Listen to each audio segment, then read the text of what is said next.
of your historical investigation, okay, gather and select sources.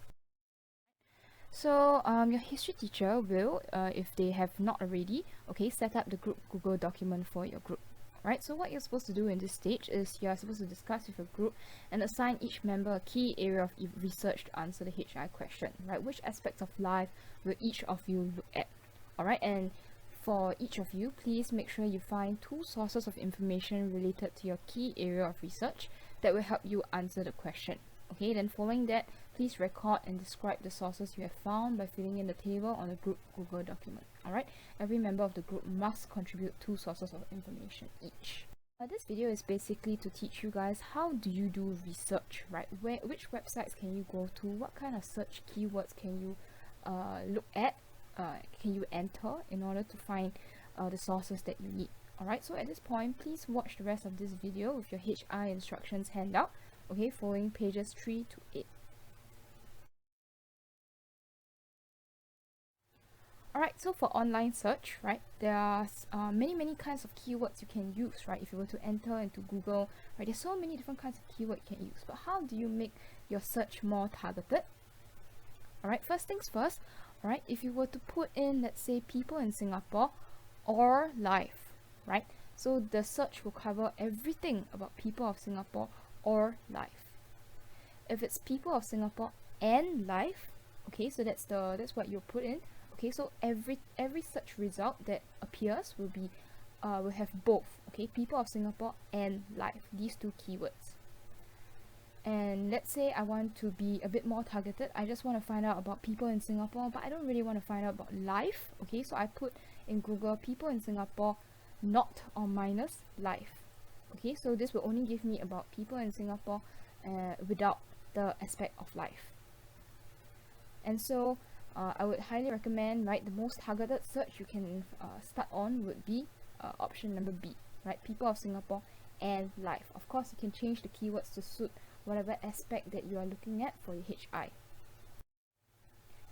Right, for more specific search commands, right, let's say I want to only look at a certain website. Let's say I only want to look at nlb.gov.sg, right? So what I do is I enter my search terms first, followed by site:/nlb.gov.sg, right? So what will happen is that search results from the website only will appear.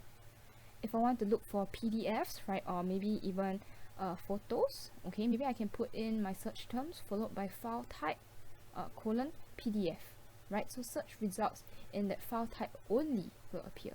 Alright, so do play around with these different search commands, right? See how you can adapt your search accordingly as you look for sources.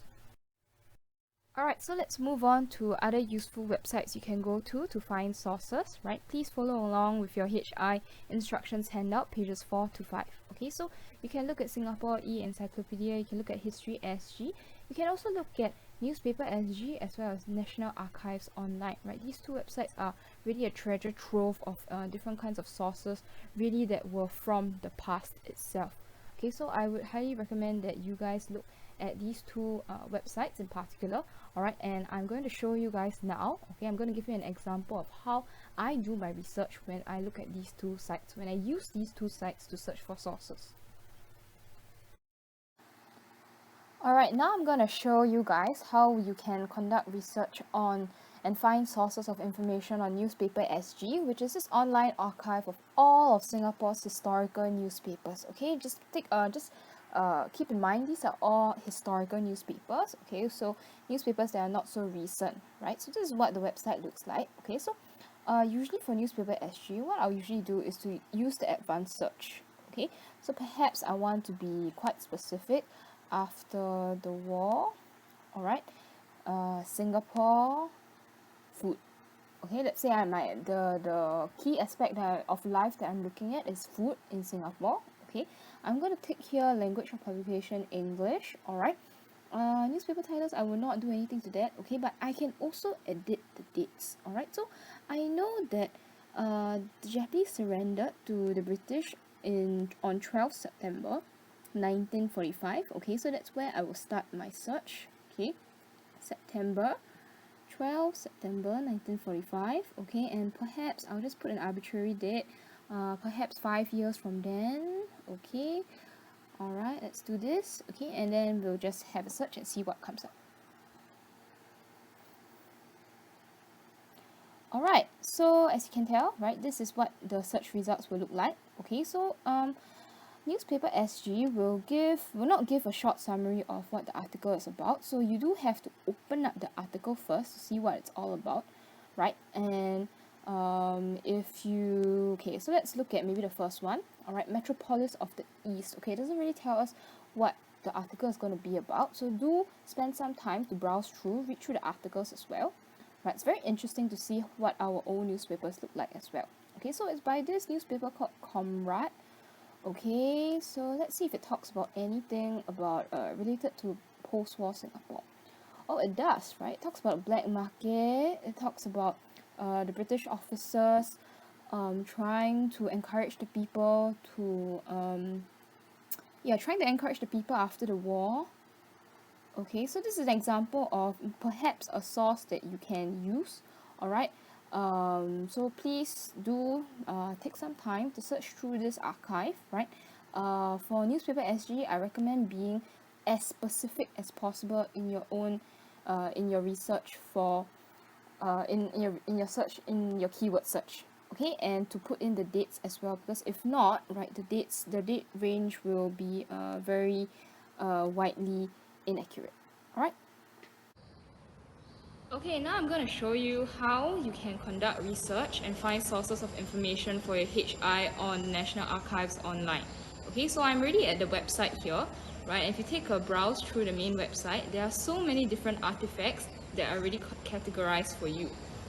Okay, so let's say I want to search just very generally. I want to see what the archive has for just these keywords after the war. Okay, let me open this. Alright, and you see that this will lead you to the next page where they have already a category for us to look at. Right, let's say I want to look at the photographs. I will press this button here.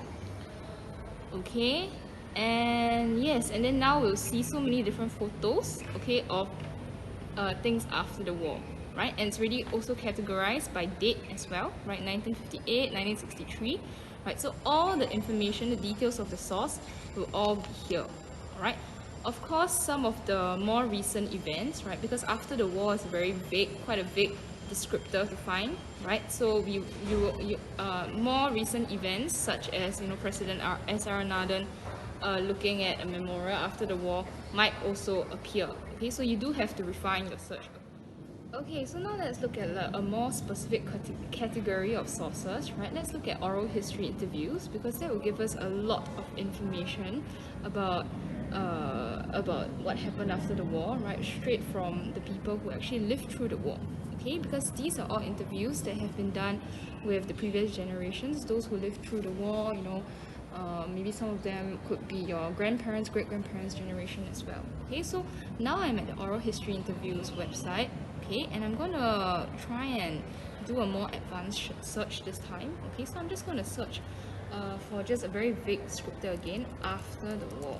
Okay, so of course when you do your own search, right, you should already have decided the different aspects that you want to research on. For example, do you want to research on food? Do you want to research on education? Right, what are some of these aspects that your group members have decided? Okay, so please be more specific when you do your own research. Okay, and I want to look at maybe a specific category of interviews. All right, as you can see, all of these project titles, right, they have very nicely categorized all of these different interviews, all of the different interviewees for us. Okay, for more information and more suggestions, you can look at your handout for more information. Okay, so I'm just going to pick perhaps the Japanese occupation of Singapore, right, this particular project title, and see what I get. Okay, so I've already entered this after the war. Okay, Japanese occupation of Singapore. All right, and let me search. Okay, so now this leads me to a very nice and all these search results, okay, of all the different interviews done, okay, which have mentioned after the war. Okay, so it's very nicely categorized for us, right? We have this short summary of what these interviewees have talked about. Okay, so let's open first. Let's open Mr. Joseph Seah's interview, okay, and see what we get. Okay, so you can, some of the interviews allow you to listen, right? If they have recorded, they have allowed you to listen. Some of it is even better, right? You can look at the transcript. Of course, not all of the interviews are done in English, so you do have to sift through and see what fits, what you want accordingly. Okay, so let's look at Mr. Joseph Seah's interview, right? And yes, as you can see, you can flip through all of these different pages, okay, to see what he talks about. This is just the entire record of his interview, okay. And if we want to be more specific, we don't want to know all of his life story, though it's pretty interesting. But what you can do is to press the search button, okay, and search after the war, right? And then you see all of these search results coming in. Right, and then you can just click on, maybe let's just do a very vague result, right? And then it has highlighted it for you, right? After the war, oh, he's talking about food and all of that. Okay, so I'm just going to pause here. Alright, and we're going to go back to the slides right now. Okay, another option you can, if you decide to do so, right, is to do library research, which means that you go down to the library itself, whether probably not a school library now, but perhaps if you were to go down to your nearest public library, right, what you can do first is look through the online catalog to find the appropriate books or materials, right? Look for maybe any book titles that might be interesting and relevant to post-war Singapore, right? Life after the war, okay? And then to make sure that the library you go down to has a copy of that material or that source, okay? Before you embark on reading the book or that material. Some other options you can choose, right, is to do field-based research, which basically means you go to interesting sites of relevance, alright, that have a lot of that are very rich in the sources. Okay, so an example would be somewhere that's actually not too far from Greenridge Secondary School, which is the Old Fort Factory, right? So this Old Fort Factory was actually the site where the Japanese surrendered to the British, okay, therefore sparking off the entire Japanese occupation, right? And right now it's been transformed into an exhibition, right? A museum gallery with many different sources, right? So Old Fort Factory is actually not too far away from us. If you decide to, you can make it a trip, you know, with your group mates, right, to look at the sources there. You can also decide to look at the National Museum Singapore. Okay, so this one is more in the city of Singapore, right? More downtown location, right? So they have many different galleries, right? But so I'm sure you'll be able to find some sources relevant to life after the Japanese occupation. Okay, so that's really just the end of the video, right? I think I've shown you a lot about how you can, different options you can take to conduct your research for the sources of information in your historical investigation. Okay, so this slide is just really a reminder of what you are meant to do now in stage 2. Okay, so please go ahead. If there are any questions, please go back to your SLS, right, and type in any other questions that you may have. Okay, happy researching.